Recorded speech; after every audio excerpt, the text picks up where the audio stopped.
Do we have a question for? I just first like to say thank you for coming here.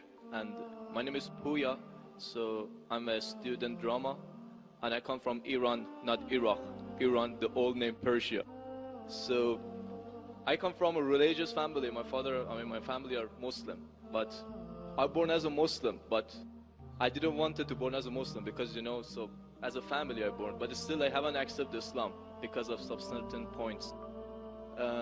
My main question was about the time, like ancient time, back to the 1,000 years ago, when the time the Islam come to my country and we became a Muslim. So as I read in the history and those kind of stuff, I found it out that the Arab countries, so they attacked to my country and they invade my country and they brought Islam by force without my king accepted. So Persia was the old country and it was the most civilized country from the ancient time until now. We believe a real God, we were worshipping a real God, and our religion was Zartosh. So he was a prophet also. So we believe in good deeds, good thought, good words.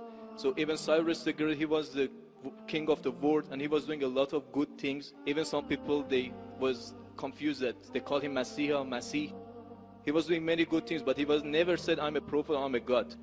But even though that king, when he attacked the other country, he never killed a civilian, he never raped a woman, and he never made them to change the religion. Even somebody was worshipping a cow, he respect for them, even though he was worshipping a real God. He could make them to worship also same as what is worshipping.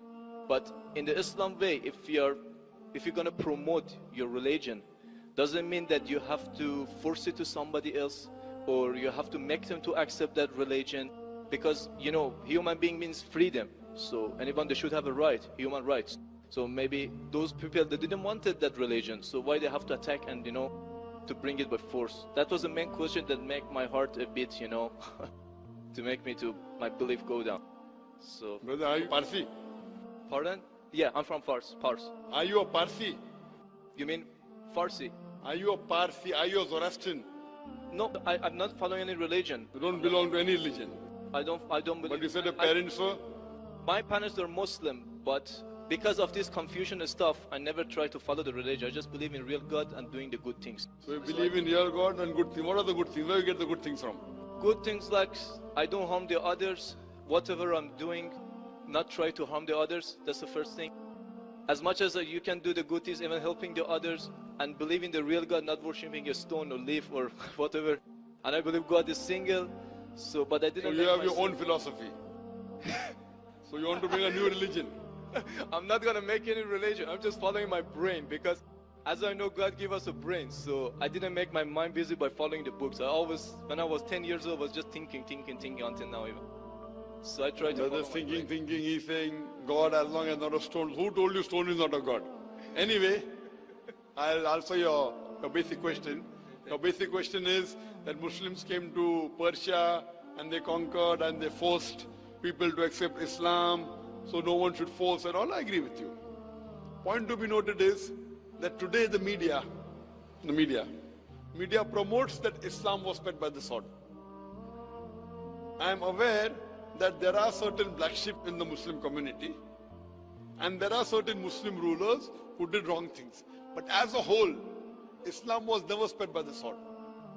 Islam was never spread by the sword. It's spread by sword. Sword. Sword means force. Force. Yeah. Like you said now, Muslims came and conquered Persia, etc. You see everywhere it's happening. There are wars taking place. But in Islam, it's clearly mentioned in Surah Baqarah chapter 2 verse number 256. La ikraha fid deen. There's no compulsion in religion. Truth stands out clear from error. What we see today, if we analyze, that we Muslims we were the lord of the Arab lands for more than 1400 years. For the past 1400 years, the Muslims were the lord of the Arab lands. For a few years the Britishers came, for a few years the French came, but overall the Muslims were the rulers of the Arab land. Yet today, there are more than 9 million Christians who are Coptic Christians. That means they're Christians since generation. If the Muslims wanted, they could have forced each and every non-Muslim to accept Islam at the point of the sword in the Arab land. These more than 9 million Coptic Christians, they are giving Shahada. They are bearing witness that Islam was spread by the sword.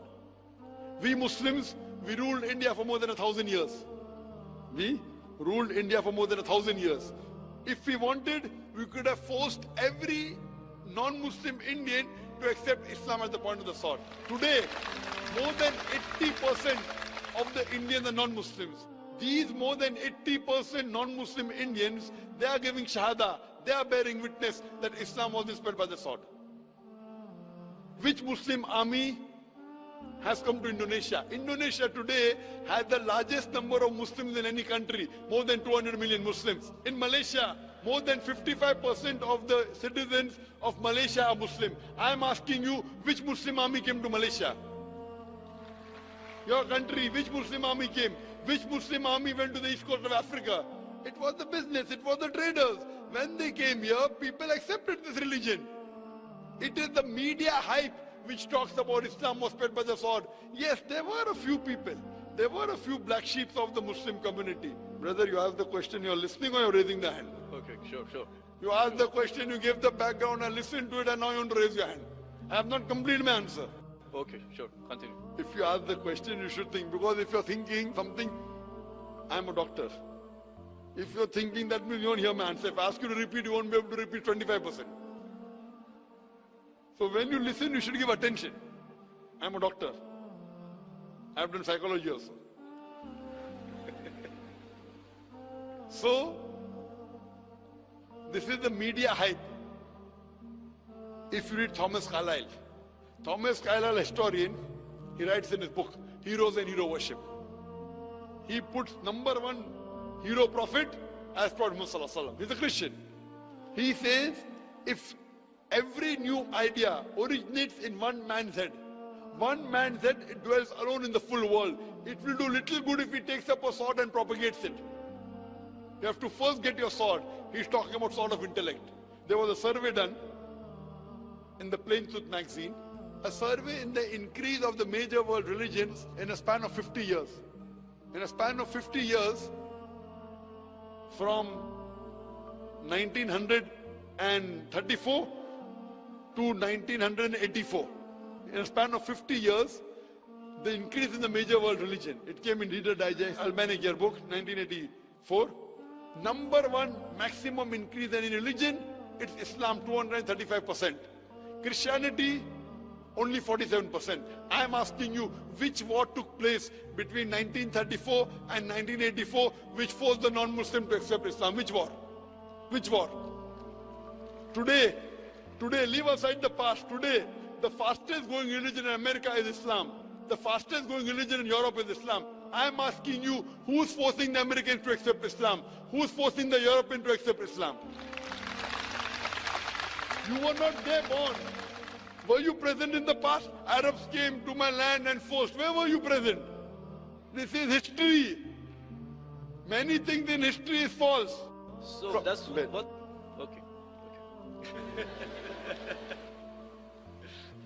A very famous historian, Dilese O'Leary, he writes in the book, Islam at the Crossroad, page number 8. He says, history makes it clear. History makes it clear that the legend of fanatical Muslims sweeping across the world, forcing Islam at the point of the sword, is the most fantastic, absurd myth that historians ever repeated. Who says that? Dilese O'Leary. History makes it clear that the legend of fanatical Muslims forcing Islam at the point of the sword over conquered races is the most fantastic, absurd myth that historians ever repeated. This is just in the media today. Muslim terrorist, Muslim terrorist. I am asking you, did any Muslim attack you in this country? No, never. But the media says Muslims are terrorists. Yeah, media is just nonsense. Yes, same way your history is also nonsense. When media is nonsense, the history is also nonsense. Some is correct, some is wrong. That's the reason, if you hear the answer, I would like to end my answer with a quotation of Dr. Adam Pearson. Dr. Adam Pearson says that people who worry that one day nuclear weaponry will fall in the hands of the Arabs, they fail to realize that the Islamic bomb has already been dropped. The bomb of peace, it fell the day Prophet Muhammad, peace be upon him, was born. Thank you, doctor, for your answer. But the point is, I didn't get the right answer because That's not media, that's history. And history is not something that can be written the false way, because if it be written in a false way, it can be changed. But that was the true history in all over the world and is written every Brother, did you hear my quotation of Delesi O'Leary? Can you repeat it? Repeat what? Repeat Delesi O'Leary's quotation. I said it twice, not once, twice. Most of my answer was once. I said twice. Now repeat it. Repeatedly 50%. So what's the point of repeating that word? I want to know whether it went into your head or not. No, because that's what is in my head. That is a history first thing. I'm asking you, can you repeat the statement, the answer which I gave earlier? If you cannot repeat, that means it's useless me repeating the answer. You're not listening to me. You're thinking something. No, I'm listening to you. You're Can saying you repeat? that is media, that is false, can that's you the history. repeat the statement of Delesi O'Leary, a very famous historian? No, I can. I'm saying it for third time. Listen. Listen to it and go behind the queue. Delesi O'Leary says that history makes it clear the legend of fanatical Muslims forcing Islam at the point of the sword over conquered races is the most fantastic, absurd myth that historians have ever repeated. Delesi O'Leary says history has been telling falsehood, and you're saying history, I believe in history. Delesi O'Leary is saying that what history says that Muslims are forcing Islam at the point of the sword is the most fantastic myth that historians have repeated. So you have got influenced by the myth. So now think it's a myth and forget it and believe in the fact. The fact is you read the Quran and inshallah I want you to revert to Islam. Revert back to the religion of your parents, inshallah. Okay. Okay, thank you. Thank